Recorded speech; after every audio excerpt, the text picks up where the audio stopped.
نحمده ونستعينه ونستغفره ونؤمن به ونتوكل عليه ونعوذ بالله من شرور أنفسنا ومن سيئات أعمالنا من يهده الله فلا مضل له ومن يضلله فلا هادي له أشهد أن لا إله إلا الله وحده لا شريك له وأشهد أن محمدا عبده ورسوله يا أيها الذين آمنوا اتقوا الله حق تقاته ولا تموتن إلا وأنتم مسلمون يا أيها الناس اتقوا ربكم الذي خلقكم من نفس واحدة وخلق منها زوجها وبث منهما رجالا كثيرا ونساء واتقوا الله الذي تساءلون به والأرحام إن الله كان عليكم رقيبا يا أيها الذين آمنوا اتقوا الله وقولوا قولا سديدا يصلح لكم أعمالكم ويغفر لكم ذنوبكم ومن يطع الله ورسوله فقد فاز فوزا عظيما فإن أصدق الحديث كتاب الله وخير الهدي هدي محمد صلى الله عليه وسلم وشر الأمور محدثاتها وكل محدثة بدعة وكل بدعة ضلالة وكل ضلالة في النار قال الله تعالى قد أفلح المؤمنون الذين هم في صلاتهم خاشعون والذين هم عن اللغو معرضون والذين هم للزكاة فاعلون قابل احترام حاضرین، ہر قسم کی تعریف، توصیف، بڑائی، کبریائی اس اللہ وحدہ لا شریک کے لائق ہے جس نے ہم تمام کو اس کی عبادت کرنے، اس کی توحید کو اپنانے اور نبی کے ذریعے دیے گئے تعلیمات پر عمل کرنے کے لیے پیدا کیا۔ لاکھوں درود و سلام اللہ کے سارے انبیاء پر، خصوصاً آخری نبی محمد مصطفیٰ صلی اللہ علیہ وسلم پر، جنہیں اللہ تعالیٰ نے اخلاق کا پیکر بنا کر بھیجا، اخلاق کا اعلیٰ معیار بنا کر بھیجا۔ آپ کی زندگی بہترین اسوہ اور نمونہ ہے ہر باب میں، اور خاص کر اخلاق کے معاملے میں، اور آپ نے لوگوں کے دلوں کو جیتا تو اپنے اخلاق کے ذریعے، اسلام کو پھیلایا تو اپنے اخلاق کے ذریعے، دشمن کو دوست بنایا اپنے اخلاق کے ذریعے، صحابہ کے اندر ہمت، صبر، آخرت کا بہتر تصور اپنے کردار کے ذریعے آپ نے پیدا کیا۔ حضرات، آج کے اس جمعہ میں مجھے آپ کے سامنے حسن اخلاق کا کردار اصلاح معاشرہ میں اس سے متعلق کچھ گفتگو کرنی۔ میں نے اس کے لیے سورۃ المومنون کی چند آیتیں آپ کے سامنے پڑھی۔ ان آیتوں میں رب العالمین نے کامیاب ہونے والے مومنین کا ذکر کیا۔ اللہ تعالیٰ نے فرمایا قد افلح المؤمنون، بے شک کامیاب ہیں وہ لوگ جو ایمان لائے، جو مومن ہیں۔ قد افلح المؤمنون الذین هم فی صلاتهم خاشعون، جو مومنین اپنے نمازوں میں خشوع و خضوع اختیار کرتے ہیں۔ والذین هم عن اللغو معرضون، اور جو لغو باتوں سے، بیکار باتوں سے اپنے آپ کو دور رکھتے ہیں، اس سے اعراض کرتے ہیں۔ والذین هم للزکاة فاعلون، اور جو لوگ زکات کو ادا کرتے ہیں۔ رب العالمین نے سورۃ المومنون کی ابتدا میں انسان کی زندگی کا طریقہ بتایا ہے، اور ایمان کے بعد اخلاق کا رب العالمین نے ذکر کیا۔ عائشہ رضی اللہ تعالیٰ عنہا سے صحابہ نے آ کر سوال کیا، اللہ اے عائشہ، اے ام المؤمنین، آپ بتائیے کہ اللہ کے نبی علیہ السلام کے اخلاق کیا تھے؟ عائشہ رضی اللہ تعالی عنہ نے کہا، کیا تم نے قرآن نہیں پڑھا؟ جو قرآن میں ہے وہی اللہ کے نبی کے اخلاق تھے۔ اور بطور دلیل عائشہ رضی اللہ تعالی عنہ نے سورۃ المومنون کی انہی ابتدائی 10 آیتوں کو پڑھ کر سنایا اور کہا کہ رب العالمین نے ان آیتوں میں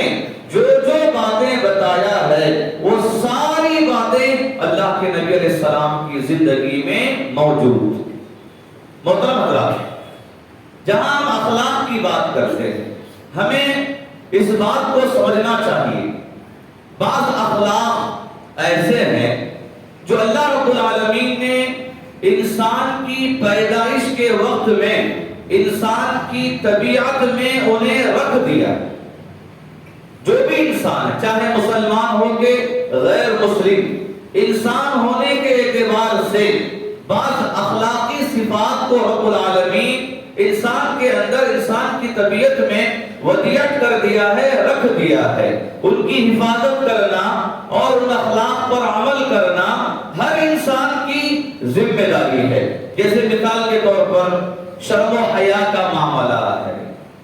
دوسروں کے ادب و احترام کا معاملہ ہے۔ رب العالمین نے یہ چیزیں انسان کے اندر رکھی ہیں۔ اگر بندہ ان کی حفاظت کرتا ہے تو بااخلاق بنتا ہے، اگر بندہ ان کی حفاظت نہ کرے اور رب العالمین کی جانب سے عطا کردہ ان اچھے اوصاف کو چھوڑ دے تو بد اخلاق بن جاتا ہے۔ آپ علیہ السلام کے سامنے ایک وفد آیا جسے وفد عبد قیس کہتے ہیں۔ اس وفد میں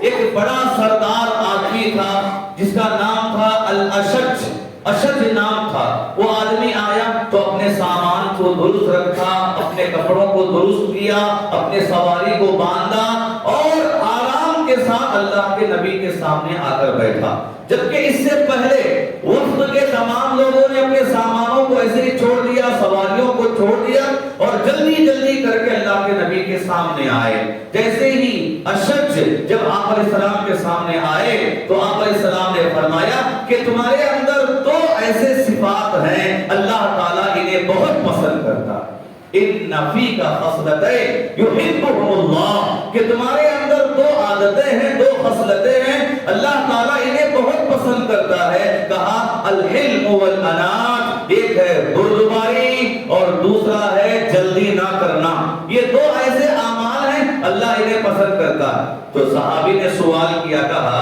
انا اتخلق بہما ام اللہ جبلنی علیہما، اے اللہ کے نبی بتائیے یہ دو اخلاق کو، دو بہترین کردار کو میں نے اپنے اندر پیدا کیا ہے، میں نے اپنے اندر اختیار کیا ہے، یہ اللہ تعالیٰ نے میرے اندر ان دونوں چیزوں کو رکھ دیا ہے۔ قال بل اللہ جبلک علیہما، بلکہ اللہ تعالیٰ نے تمہیں ان دونوں صفات پر پیدا کیا،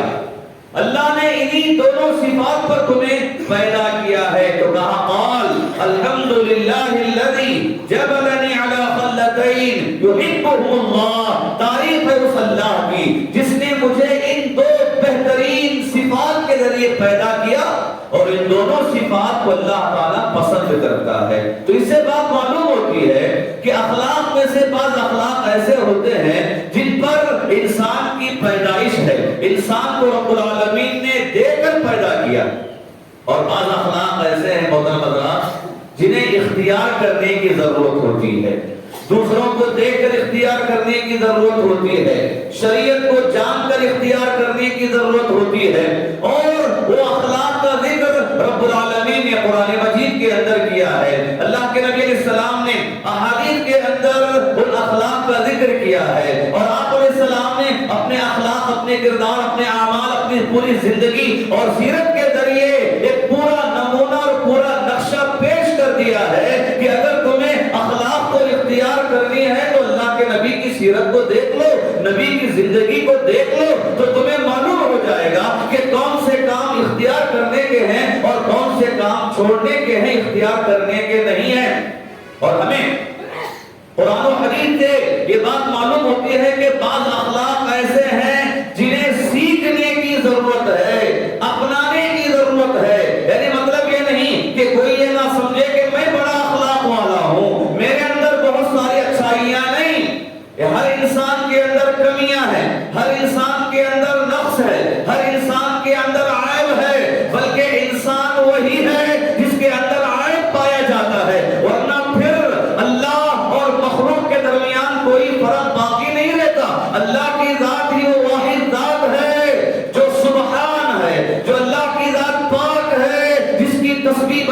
کی جاتی ہے اور اس کے پاکی کا ذکر کرنا ثواب بتایا گیا ہے، اور مخلوقات کا معاملہ ہی ایسا معاملہ ہے جن میں کمیاں ہیں، عیب ہے، نقص ہے، جنہیں بہت ساری چیزوں کو اختیار کرنے کی ضرورت ہے اور انہیں میں اخلاق کو اختیار کرنے کی ضرورت ہے۔ محترم حضرات، جب ہم اخلاق کے معاملے میں اللہ کے نبی صلی اللہ علیہ وسلم کے بارے میں کہتے ہیں، رب العالمین نے گواہی دی وَإِنَّكَ لَعَلَىٰ خُلُقٍ عَظِيمٍ کہ آپ اخلاق کے اعلیٰ معیار پر ہیں، اور اللہ کے نبی نے فرمایا إِنَّمَا بُعِثْتُ لِأُتَمِّمَ مَكَارِمَ الْأَخْلَاقِ کہ مجھے اخلاق کے معاملے کو مکمل کرنے کے لیے بھیجا گیا ہے۔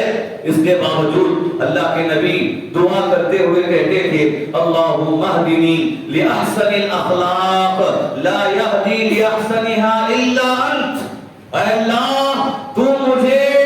اچھے اخلاق کی ہدایت دے، اچھے اخلاق کی رہنمائی کر، اور تیرے سوا کوئی اچھے اخلاق کی ہدایت دینے والا نہیں ہے۔ اور کہتے ہیں وَاصْرِفْ عَنِّي سَيِّئَهَا وَلَا يَصْرِفْ عَنِّي سَيِّئَهَا إِلَّا أَنْتَ، اے اللہ برے اخلاق سے تو مجھے بچا لے اور تیرے سوا کوئی مجھے برے اخلاق سے بچانے والا نہیں ہے۔ یہ بات سچ ہے کہ انسانوں کا جو وجود ہے، جو پیدائش ہے انسانوں کی، سب ایک طرح کے انسان نہیں ہے۔ انسانوں کی طبیعتوں میں، انسانوں کے رہن سہن میں، انسانوں کے اخلاق و کردار میں بڑا تفاوت ہے، اور اس کی مثال اللہ کے نبی صلی اللہ علیہ وسلم نے فرمایا الناس معادن کمعادن الفضة والذهب، انسانوں کا معاملہ یہ زمینی خزانوں کے مانند ہے، جیسے زمین میں سونا بھی ہے، چاندی بھی ہے، لوہا بھی ہے، تانبا بھی ہے، مختلف قسم کے معادن ہیں، خزانے ہیں، اور ہر خزانہ ایک طرح کا نہیں ہوتا۔ سونا چاندی کے برابر، چاندی تانبے کے برابر نہیں ہو سکتی، تو لوگوں کا معاملہ بھی ایسا ہی ہے کہ انسانوں کی طبیعتیں سب کی یکساں نہیں ہیں، طبیعتوں میں فرق ہے، اخلاق و کردار میں فرق ہے۔ ایسے وقت میں جب بندہ اپنے اندر کسی چیز میں کمی پاتا ہے، کمی دیکھتا ہے، تو چاہیے کہ وہ اس کمی کو دور کرنے کی کوشش کرے اور اس کے مقابلے میں اچھائی کو اپنانے کی کوشش کرے۔ آپ علیہ السلام نے آدم علیہ السلام کی پیدائش کا ذکر کرتے ہوئے فرمایا ان اللہ خلق آدم من قبضۃ قبضها من جميع الارض کہ اللہ تعالیٰ نے آدم علیہ السلام کو ایک مٹی سے پیدا کیا، اور مٹی کیا ہے؟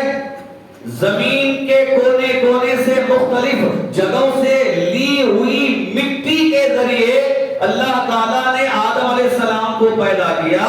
اور جب آدم علیہ السلام کی ذریت آتی ہے، ہم انسان آتے ہیں دنیا میں، تو آپ علیہ السلام نے فرمایا جہاں جہاں کی مٹی لی گئی ہے وہ طبیعتیں انسان کی طبیعت میں آ جاتی ہے، وہ اثرات انسان کی زندگی میں آ جاتی ہیں، تو کوئی خبیث بن جاتا ہے، کوئی طیب بن جاتا ہے، کوئی نرم مزاج بن جاتا ہے، کوئی غم زدہ بن جاتا ہے، تو گویا کہ یہ طبیعتوں کا رواج اور طبیعتوں کا تفاوت انسان کی زندگی میں ثابت ہے،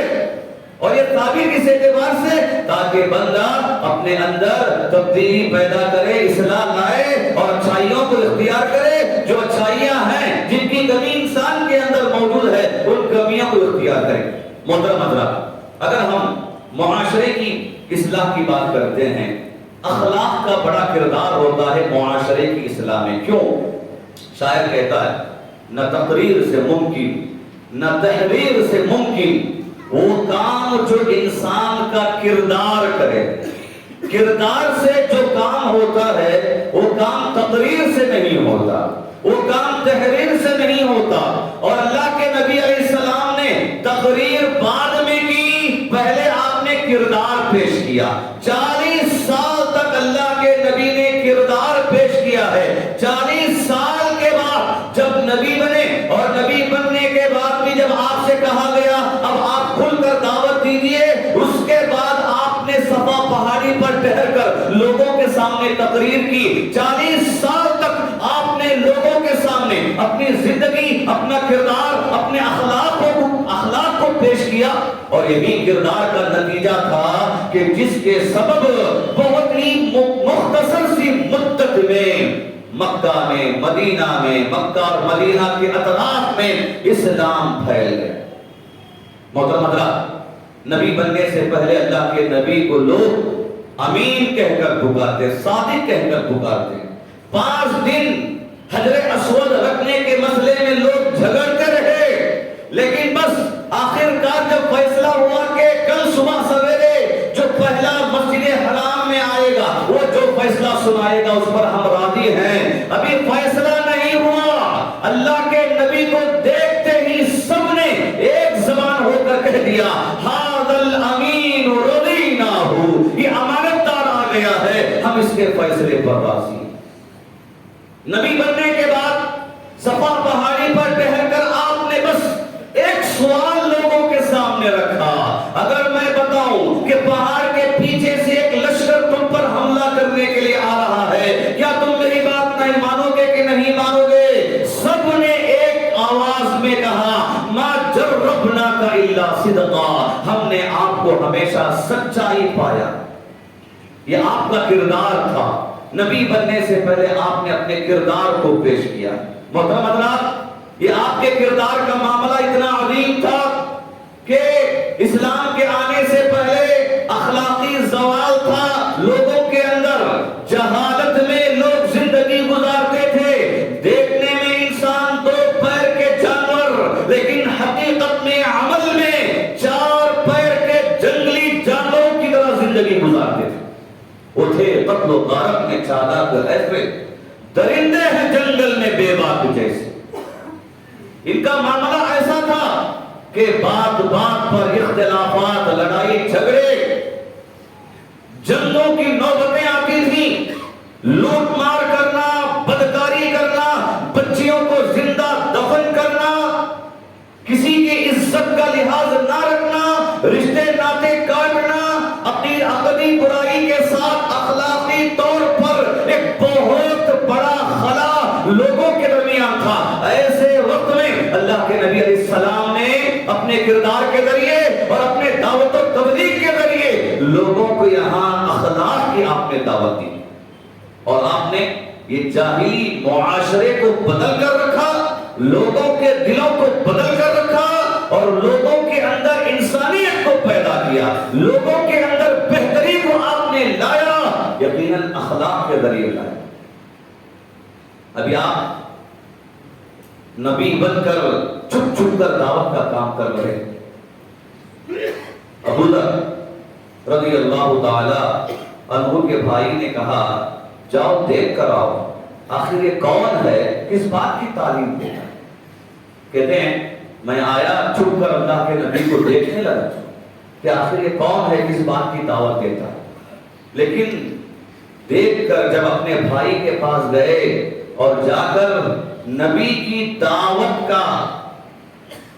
جو اثر ہے پیش کرتے ہوئے کہنے لگے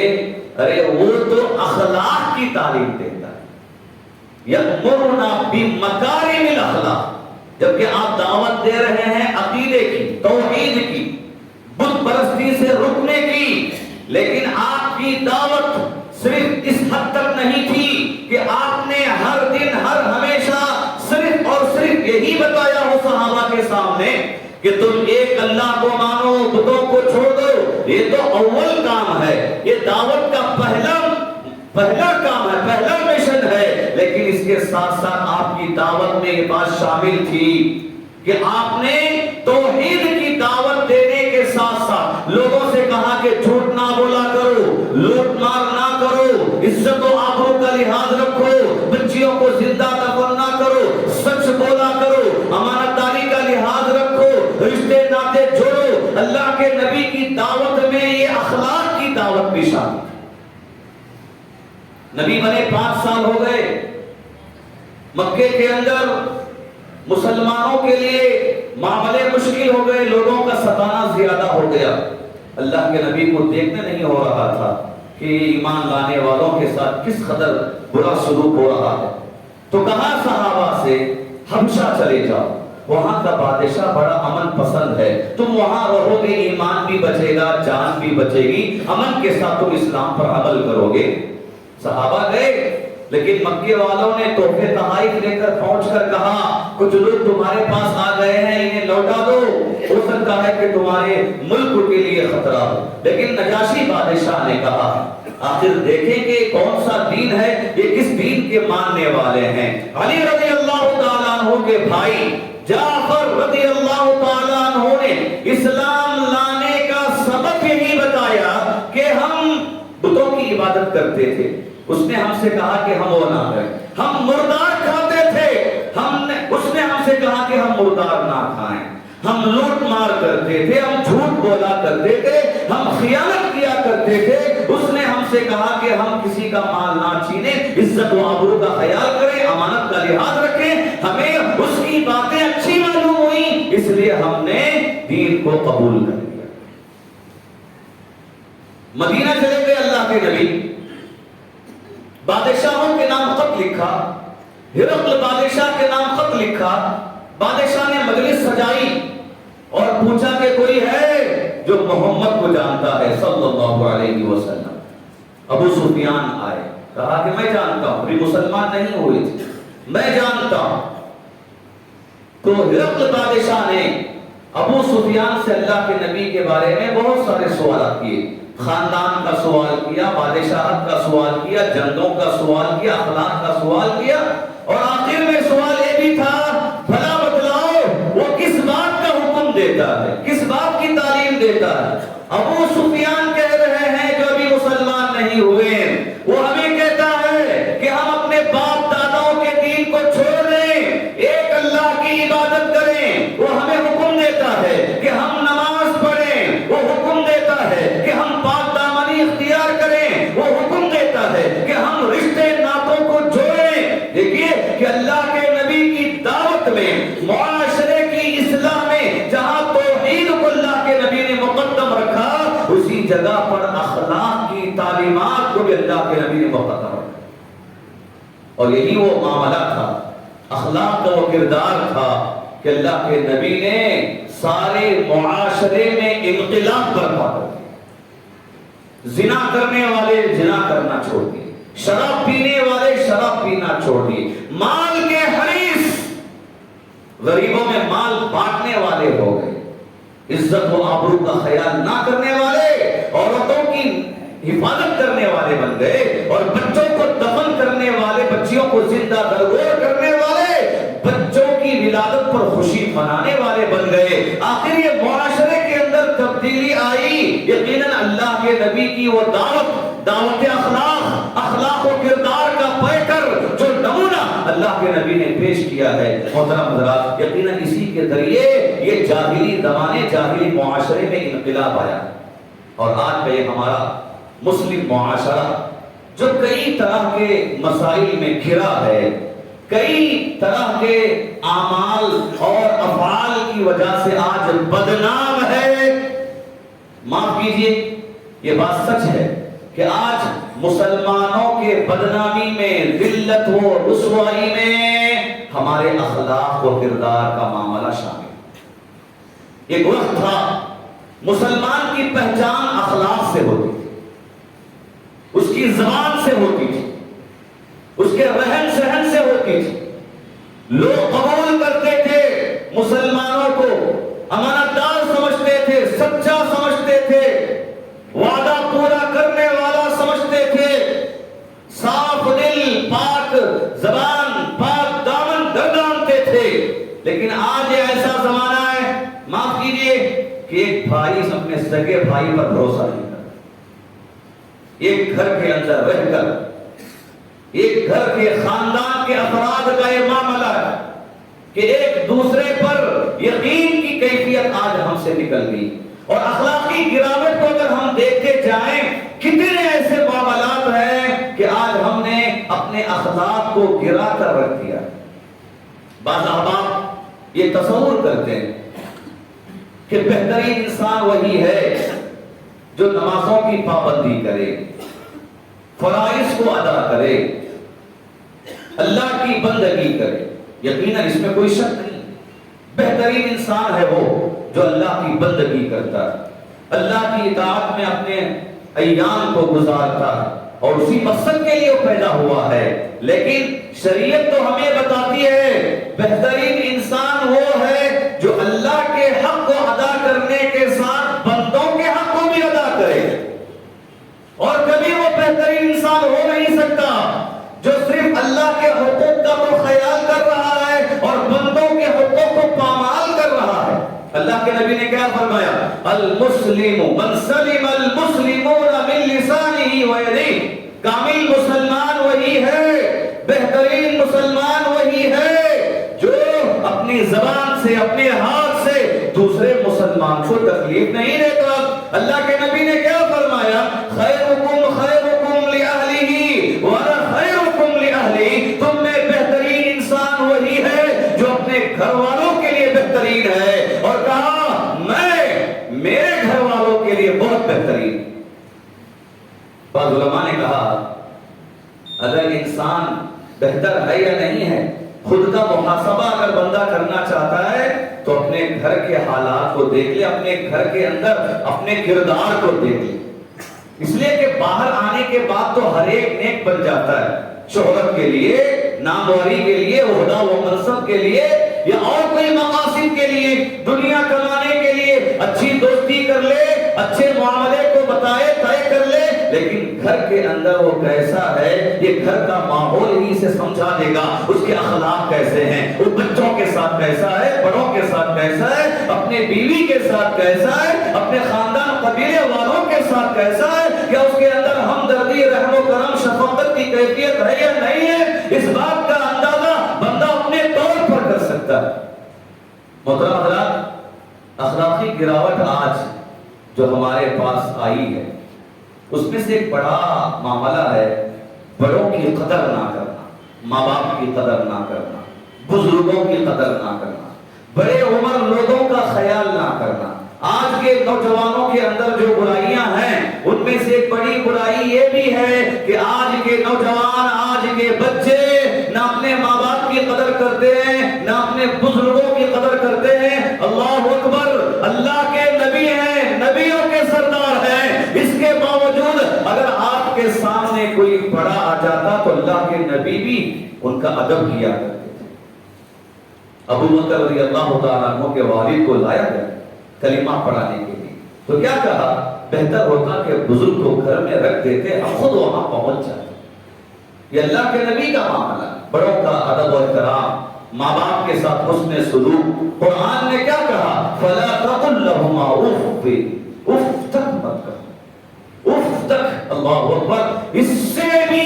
آگے کا کوئی جملہ ہو ہی نہیں سکتا۔ زندگی بھر کا معاملہ یہاں بتایا گیا، نہ تم اپنی آنکھوں کو بڑی کرو، نہ آنکھوں کو اٹھاؤ، نہ اپنی زبان دراز کرو، اف تک تم نہیں کہہ سکتے، بلکہ تعلیم تو یہ ہے کہ تم ان کے حق میں دعا کرو، رب ارحمہما کما ربیانی صغیرا۔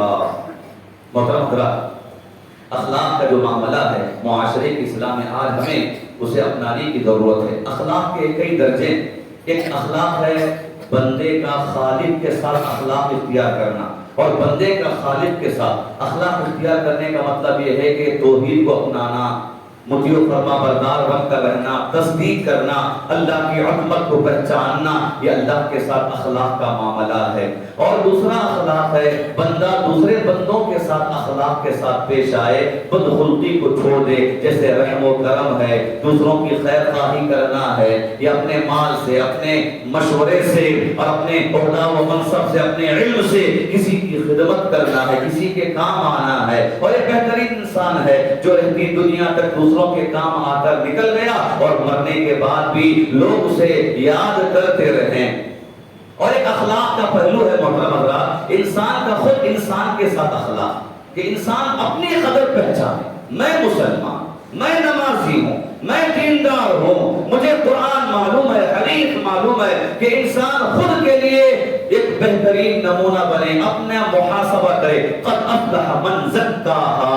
وہ کامیاب ہو گیا جس نے اپنے آپ کا محاسبہ کیا، اپنے آپ کا جائزہ لیا۔ یہ اخلاق میں شامل ہے کہ بندہ خود اپنے بارے میں سوچے کہ میں اپنے طور پر اخلاق میں کہاں پر ہوں۔ ایک اخلاق کا دائرہ ہے۔ دوسرا یہ ہے کہ بندہ اور دیگر مخلوقات، انسانوں کے علاوہ جانوروں کے ساتھ اخلاق کا معاملہ، شریعت ہمیں اس بات کی بھی تعلیم دیتی ہے۔ اللہ کے نبی صلی اللہ علیہ وسلم نے کیا فرمایا؟ وہ عورت جہنم میں چلی گئی جس نے بلی کو بھوک ہی رکھ دیا، نہ کھلایا نہ پلایا، اور نہ ہی اسے آزاد چھوڑ دیا تاکہ وہ کیڑے مکوڑے پکڑ کر کھا لے، اپنی زندگی گزار لے، لیکن باندھ رکھنے کی وجہ سے وہ مر گئی، اللہ کو پسند نہیں آیا، اللہ نے اسے جہنم رسید کر دیا۔ تو جانوروں کے ساتھ بھی حسن سلوک کرنے کی تعلیم اسلام میں موجود ہے۔ الغرض یہ تعلیم، اخلاق کا یہ معاملہ ہمیں معاشرے کی اصلاح میں بہت ہی اہم کردار اور بہت ہی اہم تعلیمات دیتا ہے، جس کے ذریعے ہم اپنے مسلم معاشرے کو اور اپنے دیگر ماحول کو